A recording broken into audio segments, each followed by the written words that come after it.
మొదటి కొరింథీయులకు రాసిన పత్రిక 11వ అధ్యాయము.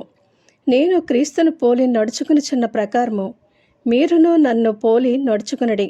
మీరు అన్ని విషయములలో నన్ను జ్ఞాపకము చేసుకొనుచు నేను మీకు అప్పగించిన కట్టడలను గైకొనుచున్నారని మిమ్మను మెచ్చుకొనుచున్నాను.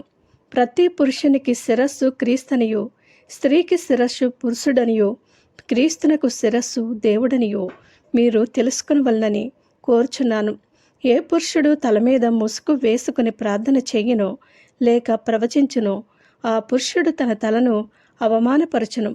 ఏ స్త్రీ తల మీద ముసుగు వేసుకొనక ప్రార్థన చేయునో లేక ప్రవచించునో ఆ స్త్రీ తన తలను అవమానపరచును. ఏలయనగా అది ఆమెకు క్షౌరము చేయబడినట్టుగానే యుండును. స్త్రీ ముసుగు వేసుకొనని ఎడల ఆమె తల వెంట్రుకలు కత్తిరించుకొనవలెను. కత్తిరించుకున్నటైనను క్షౌరము చేయించుకున్నటైనను స్త్రీకి అవమానమైతే ఆమె ముసుగు వేసుకునవలెను. పురుషుడైతే దేవుని పోలికయు మహిమయు నయ్యున్నాడు గనుక తల మీద ముసుగు వేసుకునకూడదు. కానీ స్త్రీ పురుషుని మహిమయ్యి ఉన్నది. ఏలయనగా స్త్రీ పురుషుని నుండి కలిగనే కానీ పురుషుడు స్త్రీ నుండి కలగలేదు. మరియు స్త్రీ పురుషుని కొరకే కానీ పురుషుడు స్త్రీ కొరకు సృష్టింపబడలేదు. ఇందువలన దేవదూతలను బట్టి అధికార సూచన స్త్రీకి తల మీద ఉండవలెను. అయితే ప్రభువునందు స్త్రీకి వేరుగా పురుషుడు లేడు, పురుషునికి వేరుగా స్త్రీ లేదు. స్త్రీ పురుషుని నుండి ఎలాగూ కలిగెనో అలాగే పురుషుడు స్త్రీ మూలముగా కలిగెను. కానీ సమస్తమైనవి దేవుని మూలముగా కలిగియున్నవి. మీలో మీరే యోచించుకొనుడి. స్త్రీ ముసుగులేనిదై దేవుని ప్రార్థించుట తగున? పురుషుడు తల వెంట్రుకలు పెంచుకునుట అతనికి అవమానమని స్వభావ సిద్ధముగా మీకు తోచును కదా. స్త్రీకి తల వెంట్రుకలు పైట చెంగుగా ఇయ్యబడిన గనక ఆమె తల వెంట్రుకలు పెంచుకునుట ఆమెకు ఘనము. ఎవడైనను కలహప్రియుడిగా కనబడిన ఎడల మాలోనైనను దేవుని సంఘములోనైనను ఇట్టి ఆచారము లేదని వాడు తెలుసుకునవలెను. మీకు ఈ ఆజ్ఞను ఇచ్చుచు మిమ్మును మెచ్చుకొనును. మీరు కూడి వచ్చుట ఎక్కువ కీడికే గాని ఎక్కువ మేలుకు కాదు. మొదటి సంగతి ఏమనగా మీరు సంఘమందు కూడియున్నప్పుడు మీలో కక్షలు కలవని వినుచున్నాను. కొంత మట్టుకు ఇది నిజమని నమ్ముచున్నాను.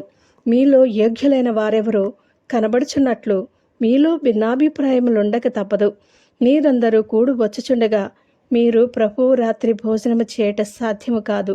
ఏలయనగా మీరు ఆ భోజనము చేయునప్పుడు ఒకరికంటే ఒకడు ముందుగా తన మట్టుకు తాను భోజనము చేయుచున్నాడు.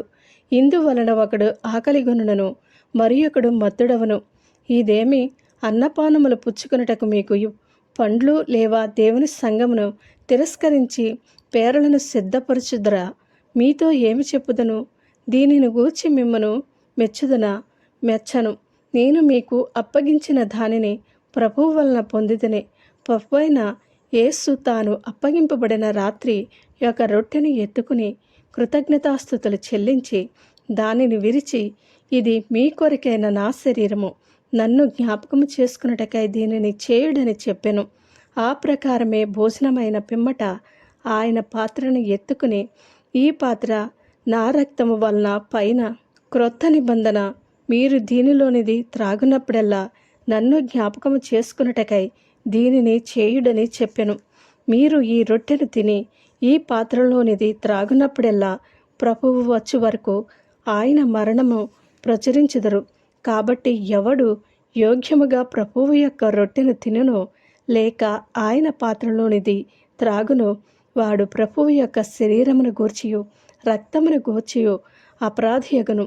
కాబట్టి ప్రతి మనుష్యుడు తన్ను తాను పరీక్షించుకునవలెను. అలాగు చేసి ఆ రొట్టెను తిని ఆ పాత్రలోనిది త్రాగవలెను.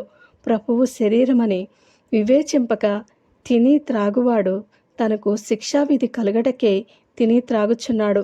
ఇందువలనే మీలో అనేకులు బలహీనులను రోగులనై ఉన్నారు. చాలామంది నిద్రించుచున్నారు.